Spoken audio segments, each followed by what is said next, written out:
Okay. What is your name, age, and occupation? Okay, my name is Margaret Keener.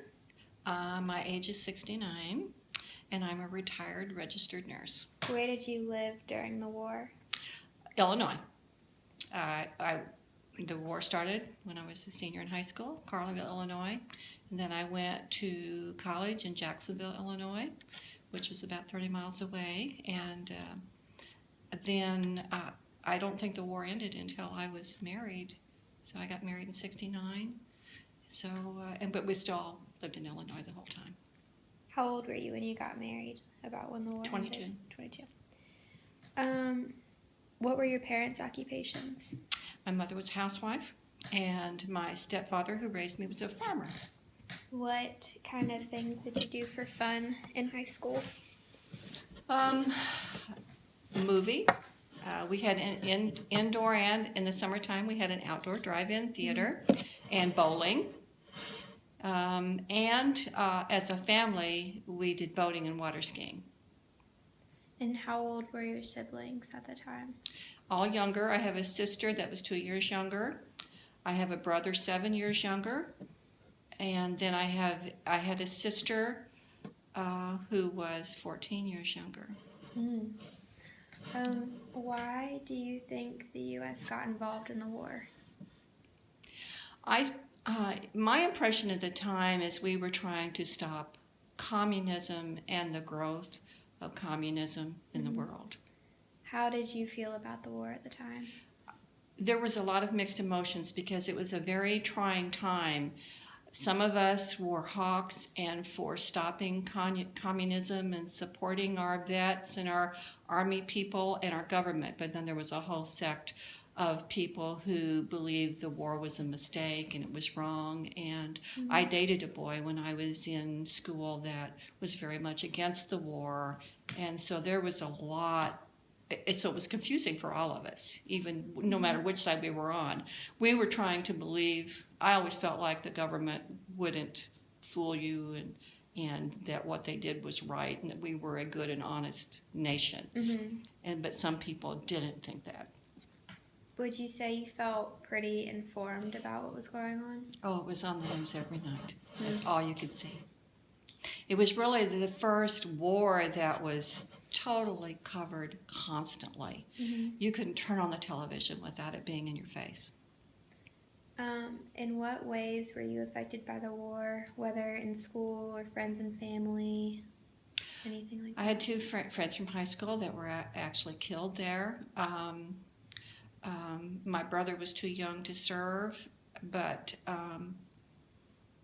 during the time that we were in nursing school, the war was rampant, and I actually had two classmates who signed up for the Army and served in Vietnam. I did not. My mother, being European, was very much against that, and she'd been through World War II, and she was very afraid. And I could have used the money and the support that the Army gave, but due to her better wishes, I didn't join either. But it was like an ongoing nightmare that you thought we'd never get out of. Because there was, every day the reports of how many American boys were dying or were maimed or were injured. Just really like now like it is in Iraq, only multiple times worse because we were so actively involved with so many numbers of troops.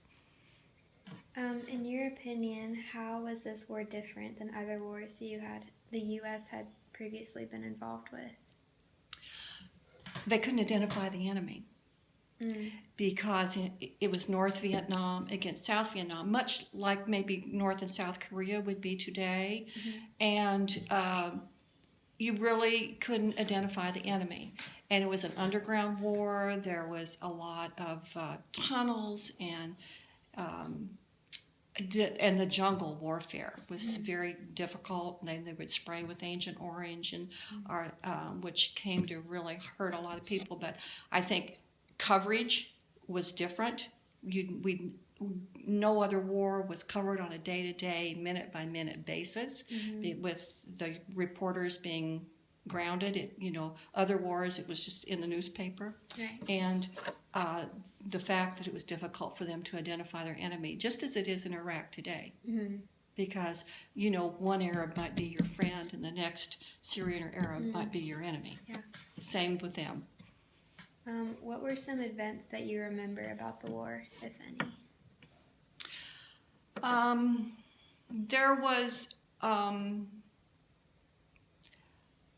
There was a lot of injury and killing, I guess as there is in every war, but I was aware of it because of my youth, of so much damage done to the population that weren't involved in the war, to the civilian population. Mm-hmm. And that was the children killed, and there was a big battle in the Mekong Delta, and I remember, I guess because I was becoming a nurse, so astonished at the amount of civilian injuries that there were.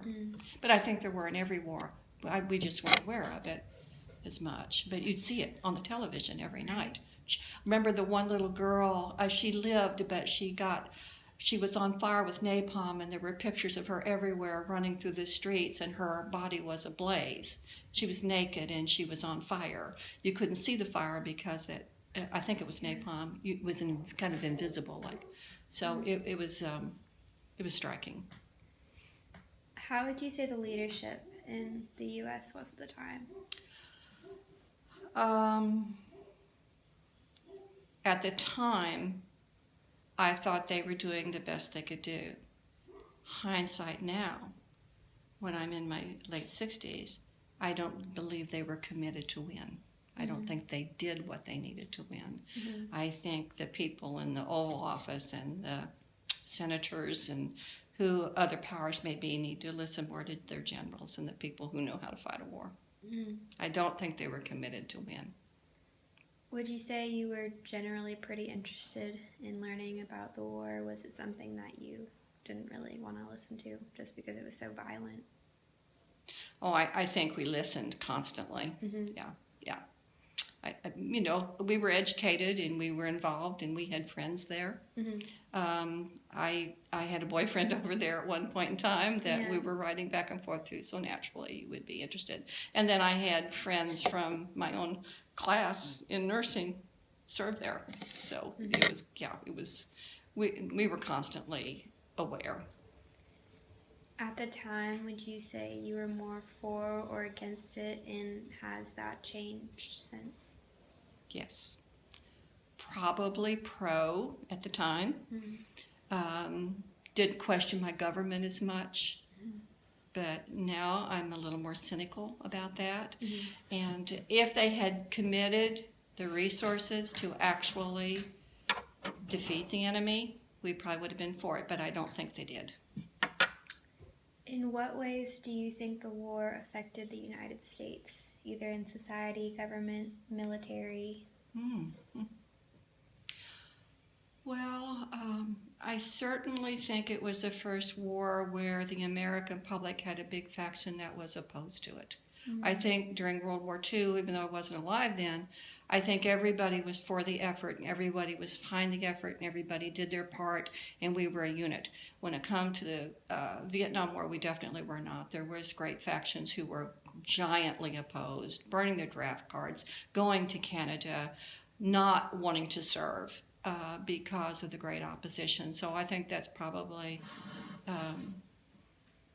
That was the most difficult thing. Even in your own social circles, there would be people who were so definitely opposed to it. So I think it was the first time that there was a whole faction that was really cynical about what their government was doing. In what ways do you think it might have affected the world long term or short term? Well, it certainly created a generation of maimed and injured men. Women at the point, but more men at that point in time. You just lost a step uncle to Agent Orange. So that has long-term effects on the health of our veterans. I think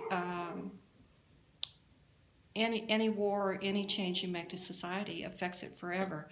Anybody who died, who knows what kind of effect they would have had on the world had they lived. It could have been a saint or a great politician or something. So it absolutely anything affects the change that's coming in the world. But I think it really affected a whole generation of young men who, when they came home, did not feel appreciated because there was such a great faction of people who thought the war was wrong, and the veterans took the blame.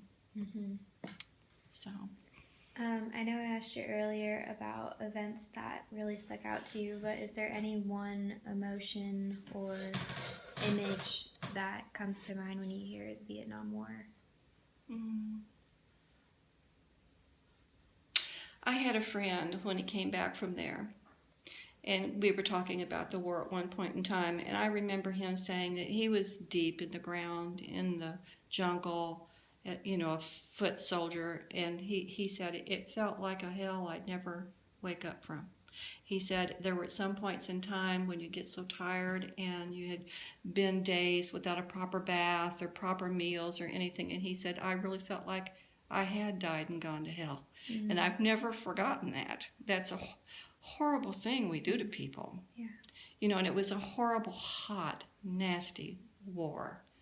So that I remember, and that happened, when he came back. I can remember him saying that. The girlfriends that I had that served in the Army over there, them talking about the Army tents and coming in, and we'd all learned how to do our IVs and do all the things that you need to do, but it was like having a major intensive care unit emergency room in a tent. And that was a whole new awakening for us as well. But I guess the length of it, the way it lasted, it just seemed interminable. And the loss of life was what I remember the most. Okay. The wall in D.C. with all the names. Oh, yeah. Yeah. When you go there and you can look up people you knew, it's hurtful. Still hurtful. Yeah. Okay, well, that's all I have for you. All right. Thank you. You're welcome.